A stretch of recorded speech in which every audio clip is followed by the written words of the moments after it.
Hello, everyone. Give everybody just a second to log on in. While people are logging in and getting situated, just a reminder that this webinar is going to be recorded. And since it's on Zoom meetings, that means your camera and your voice can come on and off as you do that. And so if you don't want your camera recorded or things of that sort, be mindful of that. If you have to get up and walk away for any reason, it's best practice to turn your camera off. So just a heads up, and I'll let you go, Emma. Thanks, Dalton. All right, so we're going to just jump on into it. Welcome. I'm Emma Godwin. I'm the Assistant Director for Workforce Education. Many of you probably already know, and I oversee the IBT grants. So if you could just go ahead and sign on into the chat with your name, email, and organization so that we can make sure that everybody is accounted for, and most importantly, to make sure you are on our list serve. So as I'm going through the agenda, if you could do that, that would be fabulous.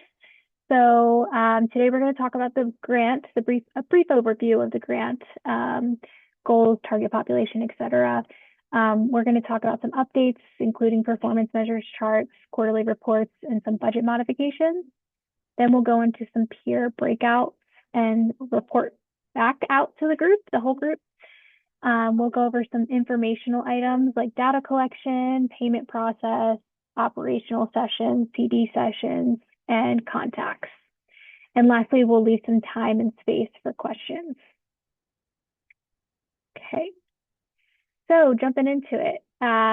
So our target population is, we have two kind of groups of here, or a couple kind of groups that are our target population. So we have 16 years of age or older. So that includes adults who are not enrolled in high school, out of school youth, so ages 16 to 24, and youth who are in school, but they're preparing to enter post-secondary education or training programs.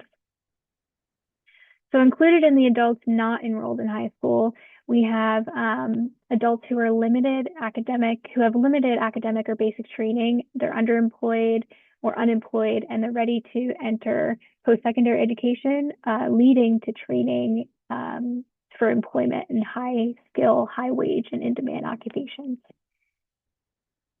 Our in-school youth that serves this is an allowable activity only if the services to this population prepares them to enter post-secondary education and training following graduation.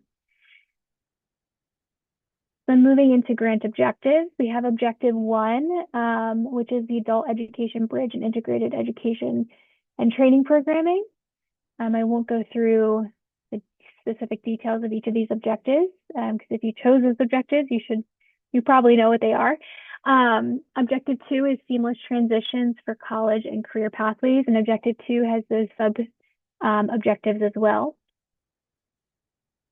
Objective 3 is our wraparound support services, and objective 4 is our seamless transitions for students with disabilities. Any questions about target populations or grant objectives? Pretty boilerplate, but So, Emma, yeah. do you want to mention the stipend guidance on the ICCB website since Sure you have a thing. little asterisk right there? Yeah, definitely. So for the wraparound supports and services, if you are providing stipends for students, we have stipend guidance that's on the ICCB website that we can provide for you, and I'll also send that in the follow-up email after this.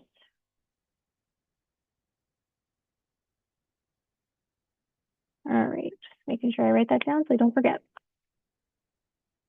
All right, quarterly reports. Some of you have been so fabulous and have already sent in your quarterly reports, but don't worry if you haven't yet. You have until next Thursday, the 30th, to submit those quarterly reports. Quarterly reports include both programmatic and financial reports. And if you were in attendance for a professional development session, then you saw that this year is a little bit different if you had an IBT grant in the past because you are entering expenses into UNA. I will make sure that you guys have access to that professional development meeting so you get all the details about how to enter expenses into UNA. If you are feeling like you are going to need an extension or you are going to be late for your reports, please email me prior to the 30th and request an extension. It's totally fine. You just have to make sure you're requesting one. It will not be considered late if you do request one. And then lastly, just a reminder to make sure your forms are complete at the time of submission. In the event that you need to go back and correct something, we can reject it and go back to correct it, but it would save all of us time and effort if you make sure your form is submitted at or completed at submission. All right, so now we're going to go into what some of the forms look like. We have just a quick example of what planned performance measures chart and actual quarterly reports look like. So this is very similar to what the report will look like. You'll have each of your quarters laid out, but your quarters will be in separate tabs, and I'll show you what that looks like in just a moment. But this is what you should kind of have generally at the end of your grant. You should be plugging in each quarter what your numbers are. Make sure that these are whole numbers, not decimals, not percentages, not X's. Please make sure they are whole numbers. And then on this performance programmatic side, you'll have the top half of the chart, which you can put your entity, that's you guys, that's who you are. And then in the milestones and goals, please include details, specific details that will help you later on and further on down in the life of the grant, or even at the end after the grant is over. Be clear about what those milestones and goals are. Angela and I, we were on some visits, and one of the takeaways that one of the programs had was that they wish they would have taken more detailed notes. So I wanted to call that out here and just make sure that you all are doing that for us to see the great things that you're doing, but also so you can reflect on that later on. And then there's also a section for challenges and barriers. So what kind of walls are you coming up against, and what are you encountering that you can bring back to us that we can potentially support you with, or you can talk about later and reflect on as well. Okay, the bottom half of the quarterly report is going to look something similar to this. So like I just showed you, we had this, but it's going to look more like this on the bottom half of that report. So you'll have a tab for each of your quarters, and it will cumulatively add each of your quarters together in this column. And then when you get to Q5, which I'm sure will fly by and we'll be there in no time, it will total up all your numbers. So you really only have to worry about filling in this column, and your performance measures should be the same as what you submitted in your final application. So where these zeros are, that's where you're going to plug in your performance measures. And I believe that once you type it in that first tab, it should copy over to each of the consecutive tabs to make sure, so you don't have to retype them each quarter. Any questions about the quarterly programmatic report? Just so everyone is aware, Emma and I do read your reports. This is not a report that comes in, we check it off, we stick it on the box, leave it in Amplifund, whatever. I never look at it. We go through your quarter reports. We look at what are your successes, what are you having great luck with, what are your challenges, and what are your barriers. Because oftentimes we see something in the reports that we're able to go, ooh, Podair reported having great success with this, and Lewis and Clark is reporting having a challenge with that. Maybe we can have them connect it. So we really do look at and use that information and review it. So I know sometimes we've all heard the horror stories of filling out reports that they get checked off, stick on a shelf, and nobody ever reads them. That is not the case for this one. We look at them in great detail. So please, and again, we also, if you could include more detail, that ensures to us the great work that you are doing, not just we ran a class, but what kind of class you had, how many students, it was successful, whatever kind of thing. So just know that we do look at these and we do read them. Yeah. Thanks, Angela. Okay, so moving on to your fiscal reports. This is what your report will look like. So at the top, you're going to put the grantee name. That's your organization, your institution. The program name is not what you were calling it internally. It's it says FY26. That's correct. Okay, I'm not time traveling. FY26 IBT is the program name. The grant number is from your grant agreement. Your report quarter is FY26, comma Q1. And then it needs to be updated on each quarter report. Your UEI is your agency's number or your institution's number. Your term start date is 1/1/26 and term end date is 3/31/27. One thing to really note that shouldn't really be an issue right now is your budget, your approved budget does not change. Once you guys start getting into budget modifications and things like that, this will become a little bit more relevant. But just keep in mind that your approved budget does not change. So that is the current approved budget column. This one should not change across your report. So that should be the same thing. Last time I'll say this, your approved budget does not change. Okay, questions about the fiscal report? I just have a quick question. Where can we retrieve the fiscal reports and the quarterly reports with the successes and challenges? Yeah, so those you should be able to access in UNA, but I will also send them after this meeting so that way everybody has them in their email inbox as well. Okay, and then Thank you. Yeah, you're welcome. They also, I believe, were sent in an email, I think, from Chris Blankenhorn. Correct. That's also true. Earlier this month, I can't tell you an exact date off the top of my head, but I believe so. You may be able to do an email search for Chris, like I said, Blankenhorn, and he had the templates in that. We can also send them to you if you can't find them, you can't locate them. But as Emma said, we'll attach them to the follow-up email with this as well. Some of you are already doing them, which is great. And if you have had a change of staff from when the application got submitted and we're working on those emails, shoot us an email that says, hey, Brian, I know you're still with NIU because you're on the call, but hey, Brian is no longer with NIU. I'm the new person. Can you send that information to me? And we can update information on the listserv as well. Yep. Thank you. Thank you. All right, so some UNA, previously amplified reminders. Use the directions that were provided and watch the videos from March's PD session. Like I said, I'll send out those directions and the PD session, the link to the PD session, so that way you guys can walk through how to enter expenses and how to complete your quarterly report. Which brings me to my next point. Enter your expenses into UNA first, then create the report. You won't be able to create the report until you have those expenses put into your account.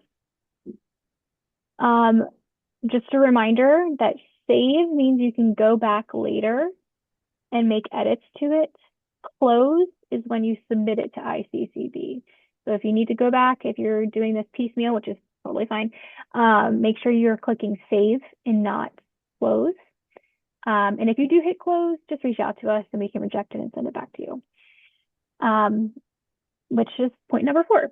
And then lastly, please be sure to double and triple check your recipient manager and additional users on the details page. I've come up for a couple of folks and institutions that they don't have access to UNA right now. Make sure that whoever in your institution that has access is giving you permission and is adding you to your UNA account. If that person is no longer with your institution, you'll need to reach out to UNA's support staff, which you can access that by clicking the I in the right-hand corner on UNA. Angela, were you going to add something?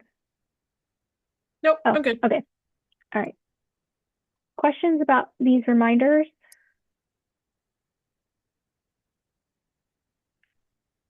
Okay. So some of you might be coming across this, but I am assuming that this probably won't come up for you until a couple quarters down the line. But budget modification information, all budget modifications go into UNA. Do not email them to us. The final day, mark your calendars, to submit budget modifications is February 1st, 2027, and that's 6 days prior to the end of the grant period. Please do not wait until the last day to submit that. Don't wait until February 1. Make sure that you're submitting by February 1. Don't wait until the last minute. Doesn't matter if February 1 lands on a Sunday. Not due that Monday. It's due February 1. We have 30 days. ICCB has 30 days to approve those budget modifications. Currently, there is programmatic and fiscal approval, which does take more time. It's two-step for us.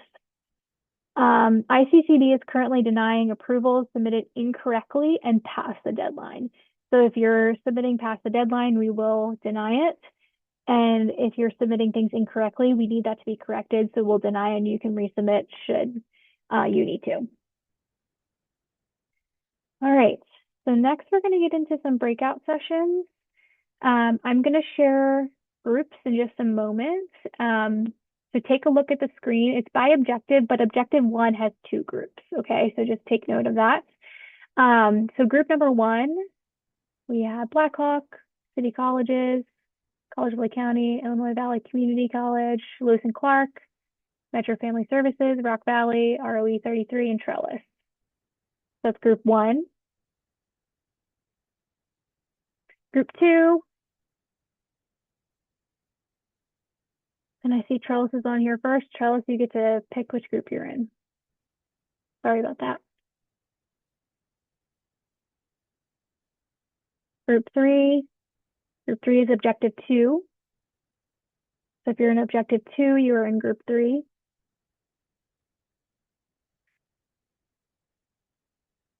If you are in objective 3, you're in group 4.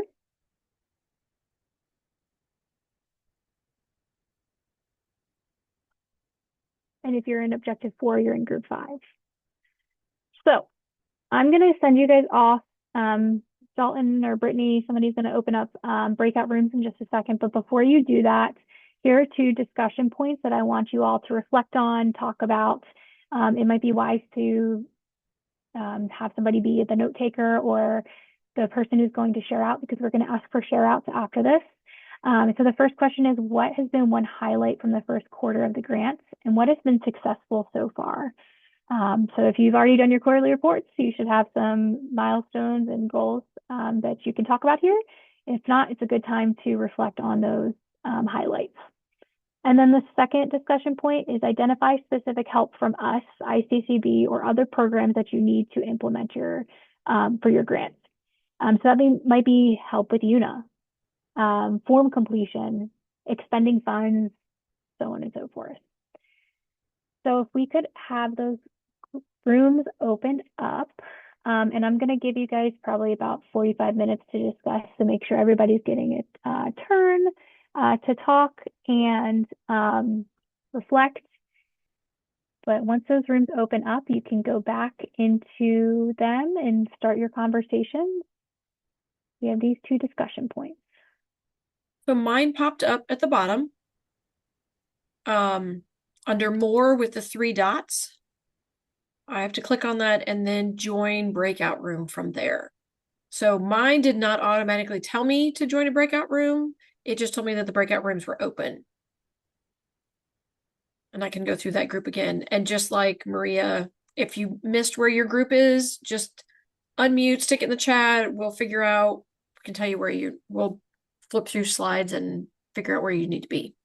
But you should be able to go down to the more, click on that, and then join breakout room and select the group number that you were assigned.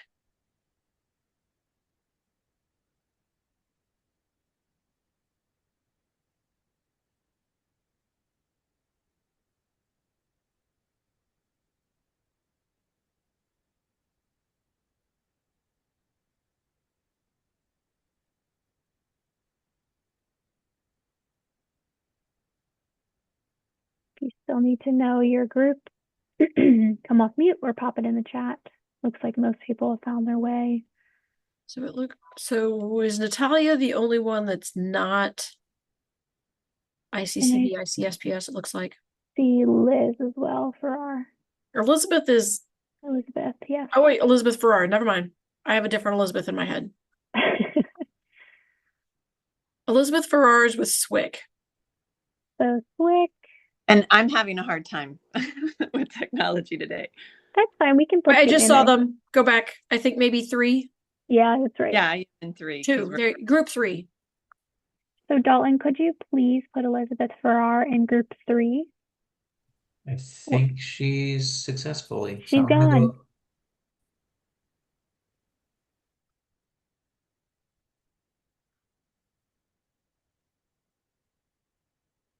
All right, welcome back, everybody. I'm gonna wait a couple more seconds, minutes for people to come back.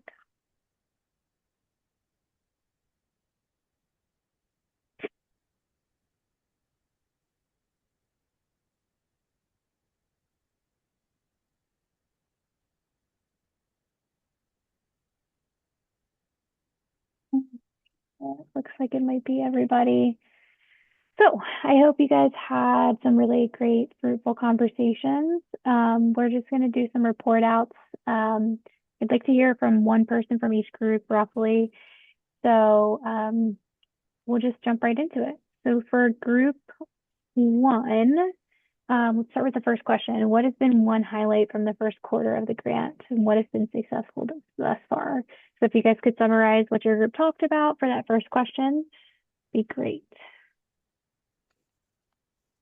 I'll report, or at least I'll start the report out for our group. My name's Tanya Kennedy. I'm with Metropolitan Family Services. So some of the highlights, Regional Office of Education number 33 reported back that their feature Fridays are going really great. This is when community members, community services, and community colleges come out and talk to middle and high schooler students about services in the area, and they have been getting really great attendance on those meetings. Our Lewis and Clark Community College is reporting back their paraprofessional program is great in that they have a really good team in place for the teleprofessional side. So they're really excited about that, and they're hitting the ground running, and beginning to start their phlebotomy program as well. Lakeland College is reporting back their CDL Class A and Class B is just getting started. The highlight is they did guinea pig a student to help work through any kind of glitches or challenges they might have, and the student is almost done with the program, and is almost finished with GED testing. And so they're having a successful outcome with their first pilot. And then Metropolitan Family Services, we talked about how we have started the quarter strong with completing our placement goal for the prior grant term. So that was a good beginning, and we have over enrolled for our first quarter. So we have exceeded the initial number for people that we would like to have in our program. And thank you.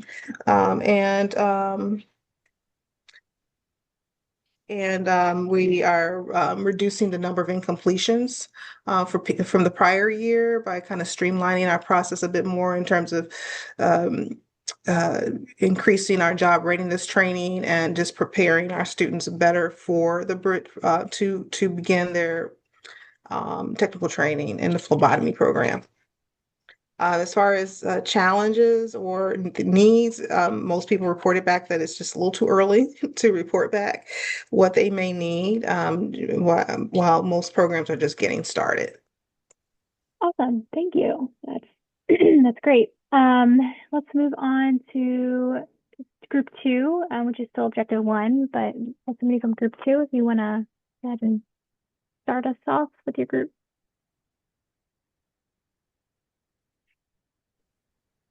I'm not sure we nominated a spokesperson, so I might ask others in group 2 to chime in on the success side. But just to echo what Tanya said on the help from ICCB side, it was a pretty similar response, kind of early days. I mentioned that I actually reached out to you, Emma, about a modification. So, but from the PAA side, this is our first IBT grant, so it's been a big learning curve for us, really exciting. We have gone through a lot of the sort of, I guess, preparatory administrative tasks course approvals because we're doing Bridge and ICAPS programming from ICCB, really pinning down a lot of the rules and regulations with our partner, which is DeVry University. They're a larger organization, so you're kind of learning how to navigate when a partner is, a much larger organization. We hired a new staff member, which was a big deal for us. Her name is Natalia. She is on this call.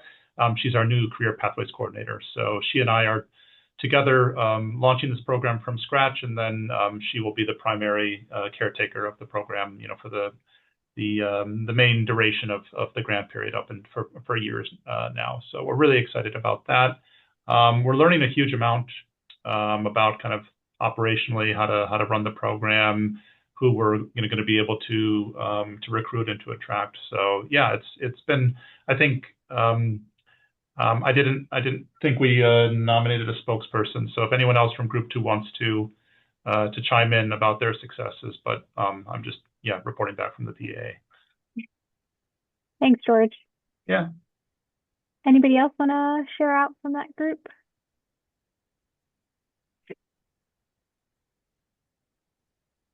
All right, we'll move on to Group 3, Objective 2. So if you have Objective 2, you can go ahead and start us off with things that are going well and any help you need.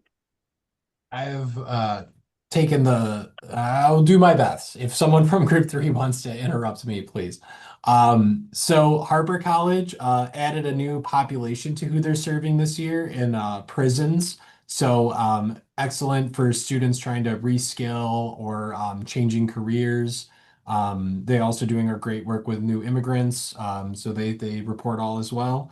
Southwest Illinois College is getting their bridges and ICAPS moving for their youth. They filled a key staff position, which I thought was great this early in the grant to get things rolling, and they're ready to jump into summer full-fledged. ROE 47 doing awesome stuff with dual credit and transitional courses, getting students the stuff they need to be successful in college. And then Joliet Junior College, the college I'm here to represent, we're doing well. No complaints, getting students into our program, getting them connected to post-secondary institutions, kind of keeping the ball rolling. In terms of support for ICCB staff, we kind of had a feeling a lot of us had worked with UNA and Amplifund in the past. You guys are always really good about answering questions we have, so we know we can reach out to you if you have any if we have any issues. Great. Thanks, Peter. All right. Let me not mess this up. Group 4, Objective 3. Hey folks, Brian from Podair here. I was with Amy from Kakaskia and Shauna from Urbana. Sorry if I don't remember exactly the institutions you guys are at, but just a few of us in the group. But we talked. Objective 3 is wraparound and support services, and we're not all necessarily returning to this grant this year from the year before. In the same objective. I think one of our group members had a different objective in the previous year. One of us is new, but we talked a little bit about how, shifting some of the work in our in this year's performance measures, especially this last quarter, which overlapped with quarter 5 of the 25 grant, what took some kind of like good planning, even though, I think we didn't duplicate the work. We kind of expanded it in a couple of our cases. Some successes we've talked about were like just for Podair specifically, we have some other funding that funds the wraparound support, the advisor member services team we have here. And we had that was specifically coming for some food distribution that we had over the past couple of weeks. So our team who works with our students on retention and persistence and goal and barrier reduction was able to help out. And we made a form. We kind of like did a lot of needs assessments and finding out like the kind of things our students are experiencing right now, which is a lot over the past 8 months, and how that can help them. Amy was talking about their intake and their kind of like benefits tool that they're going to work on under the terms of this grant to kind of like help identify the services that their students are going to need, and they're going to be hiring, like using it a little bit for technology, a little bit for staff capacity to kind of like work through those barriers. And then we kind of had a really good discussion, the three of us, about like how kind of we're finding needs of the community and how we're like doing that during our intake process. So I think that kind of like speaks to the second question, that we're identifying, we're already doing it. We're already working on that collaboration and finding out how other programs are doing things. And we're already, I think, kind of building a little bit of a working group to talk again next time we have a meeting to see like, where'd you get with on that part of like your intake and how you're going to use this programming. So pretty productive. Good stuff. You guys can add anything you want if you like. Great. Thanks, Brian. That's awesome to hear. Amy, go ahead. I don't have anything to add. Thank you, Brian. You did a great job. I love that you guys are creating your own group to support each other through this. That's really great to hear. And then lastly, we have group 5, objective 4. Hi, I'm Brian Dallas at Northern Illinois University. I took notes and I'll let my colleagues let me know if I missed anything. But I was objective 4 is serving adults or youth with disabilities, specifically looking at life skills, independent living skills. A lot of it focuses on job skills, and so related to recruitment, I was with Matthew Downing at Little Friends, Roger Cave with Parents Alliance, Corey Folkerts at Heartland Community College, and so we have some overlapping similarities. Like we're recruiting cohorts of individuals with disabilities at varying numbers, and so everyone reported that we're on track for recruiting numbers. There is a little bit of work for us to do. Like I have my cohort is going to be up to 15 this year, and I've admitted 8, so I'm still in my recruiting phase. I think Roger reported that they're having some recruiting challenges in the Huntley area, so we're kind of working still on recruiting. I think Matthew and Corey said that they're good with their numbers. And so we are all at some level helping with students and adults with disabilities develop work skills or independent living skills.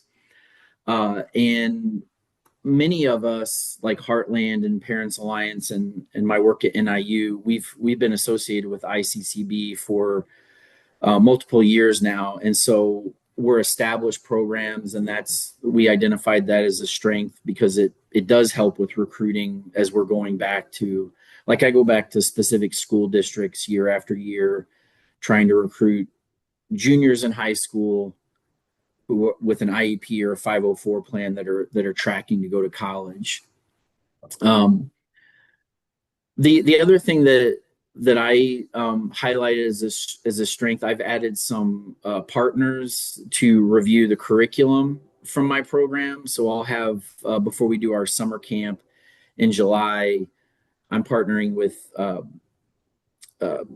STEM related communication faculty and also some folks up at University of Wisconsin-Madison. And they're going to provide recommendations on our last few years so that we can implement that in this year's program. And then with the second prompt, identifying specific help, it's similar to what other groups reported. You know, Angela and Emma are very responsive. I know I've reached out for questions about UNA or Amplifund, and so the responses that we're getting are helpful. And I haven't done it this year, but in previous years, help with budget revisions has been very, very good through ICCB. Great. Thanks, Brian. I really like to hear all this great work you guys are doing and kicking it off really strong. It's really awesome to hear. Anybody else have any last thoughts, last contributions before we start to wrap up? So I want to add something that kind of piggybacks on what Brian was talking about. He said one of their strengths is that they are kind of established programs, so they're able to kind of look back over, he's at least in his program able to look back over the years and think about things. I was just having a conversation with a colleague about Q1 work is often what we think about. It's your hiring, it's your planning, you're putting your details, getting your calendar together, making sure you've got everything together. But part of Q1 can also be some of that evaluation process of what gaps, whether you've had this grant before or not, who are we not serving? What gaps do we have? Where, to Brian's point, I've got 8 of 15. Where is maybe someplace different that I need to look at to get to those 7? You don't want to wait till Q4 to go, wait, I need 7 more students. Where am I going to find them? Now I'm in a panic and I'm at the end of the year. And, so Q1 can also be some of that evaluation. Who do you already know? Who are you already partners with to help with, whether it's pulling in finances, pulling in food support, pulling in student numbers, looking at your curriculum. So Q1 is often like we traditionally think, oh, that's the planning year portion of the grant.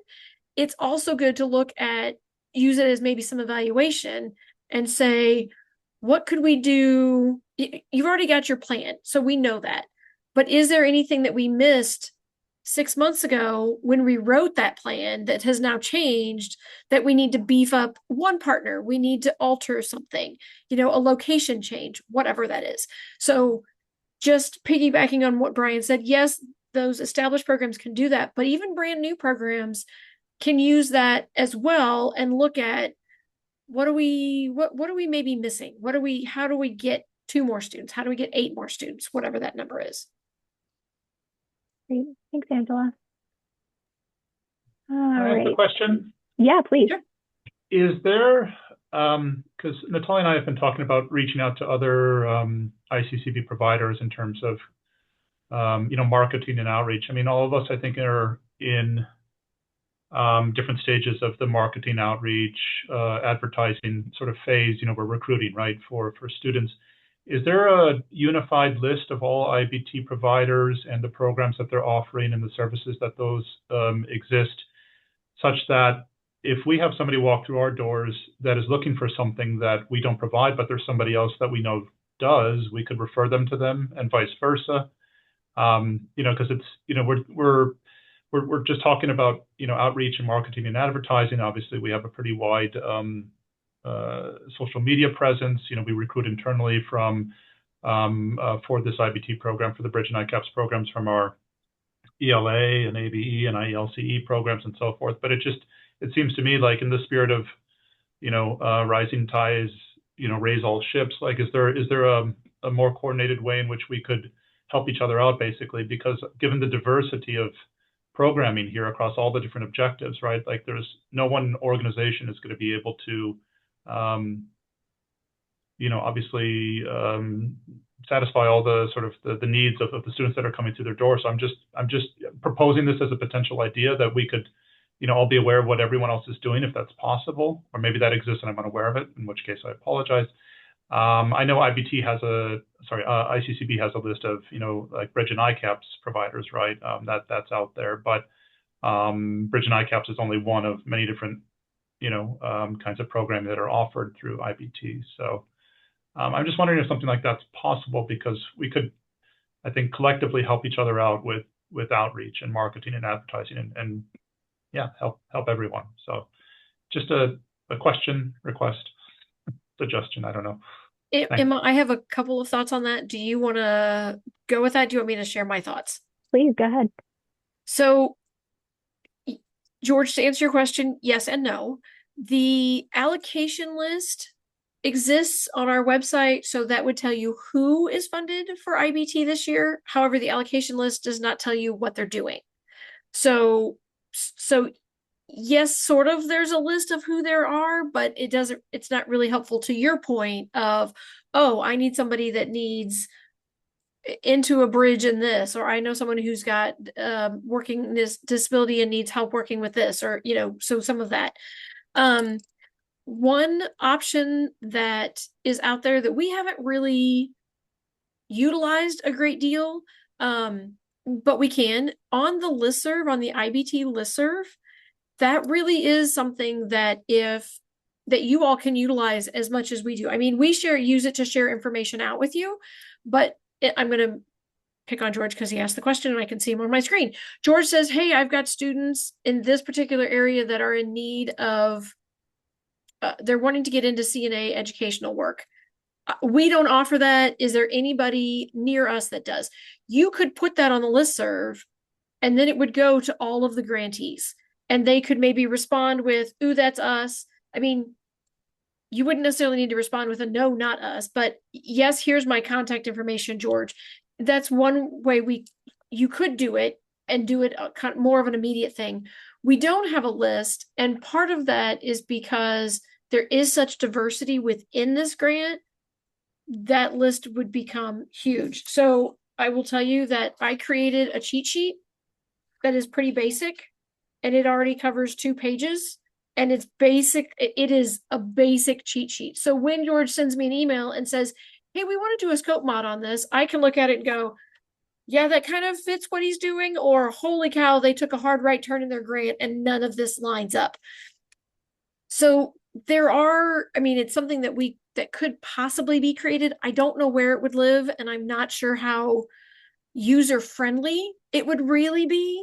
But again, the listserv is definitely something that you all could tap into at any point. Okay, thanks. Yeah, the listserv is a great idea, and we can do our part. I mean, we just in my experience in other ICCP programming, sometimes it's just simply being unaware of what other people are doing, right. and and interests that exists otherwise, and so it's just.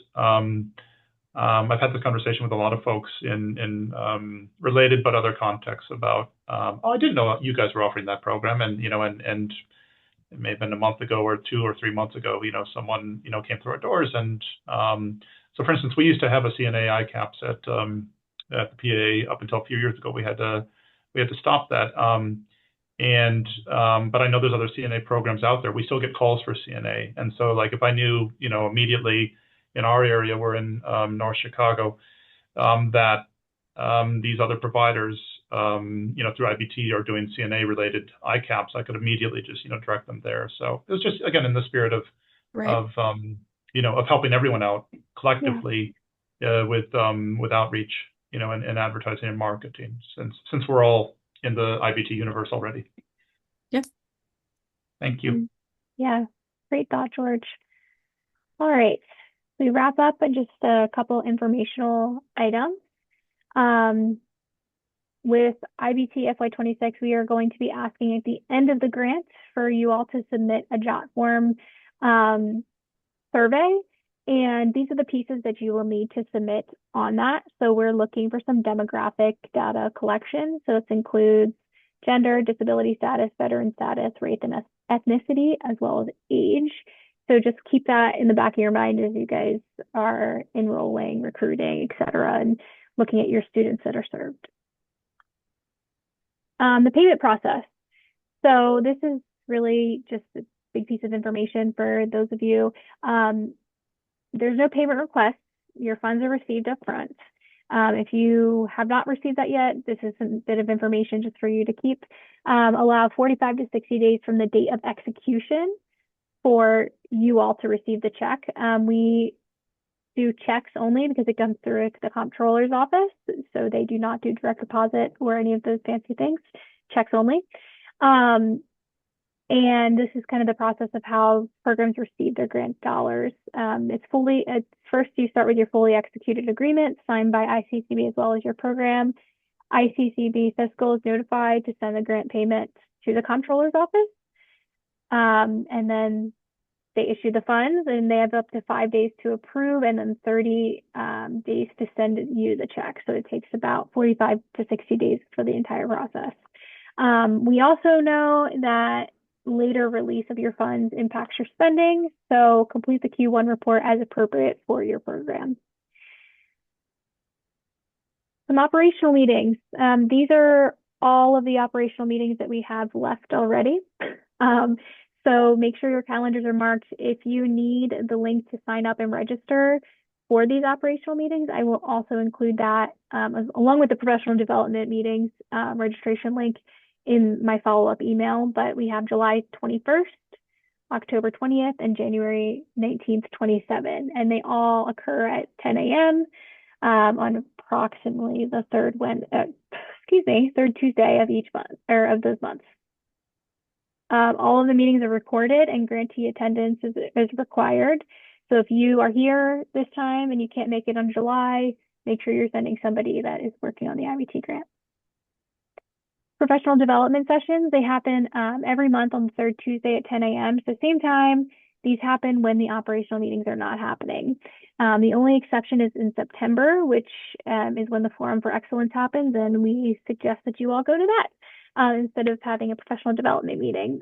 Again, I'll send out this link to sign up for those professional development meetings. While they're not required, they are heavily recommended that you all join. We have some really great topics coming up for this year, so really recommend that you guys join or have somebody join from your institution. All right, before we jump into questions, we have an IBT listserv, which Angela is just talking to. If your staffing changes, please reach out and we can make edits to that listserv, either add people, delete people, whatever you guys need. My contact information is up there. The IBT email is iccb.ibt@illinois.gov. Make sure that is also in your back pocket. One thing to really make sure you guys are aware of is sometimes people don't receive our emails. And it has nothing to do with ICCB. It has to do with your internal IT security system. So if you are not receiving emails or you think you're not receiving emails, which if you're here, you probably are, make sure you're whitelisting our email. So reach out to your IT team, make sure we are whitelisted. Okay. And you want to whitelist the listserv address yes, as well. Correct. All right. Questions? Any final questions, thoughts, comments, concerns? Well, everybody's thinking of those. I'm going to stick one thing in the chat really quickly. This is the link to where all of the previous recordings have been. So there's we referenced the March PD session about how to enter expenses. We did entering expenses and grant writing in March. And so actually the title on the slide on the screen is grant writing tips. So click on that one to get into how to see entering expenses as well. But that's a slide, that's a page that shows past recordings. Okay, Brian. Oh, I was just wondering if you could maybe put the ICCB listserv in the chat, that email. Yeah, sure thing. Are you gonna do that, Emma? You want me to find it? I got it. Okay. Thank you. Emma's way more fast at the tech savvy stuff. Yep. Thanks. Yeah. Anything else? Any other questions? Thoughts? Okay. Well, that's not the right email, Emma. Oh. You entered the IBT email, not the listserv. Oh, okay. Ignore that and everybody. Angela will find that and drop it in there. If you're waiting for that, then hang tight. And if not, you guys are free to go. Enjoy the rest of your day, week, and thank you all for making it. Bye.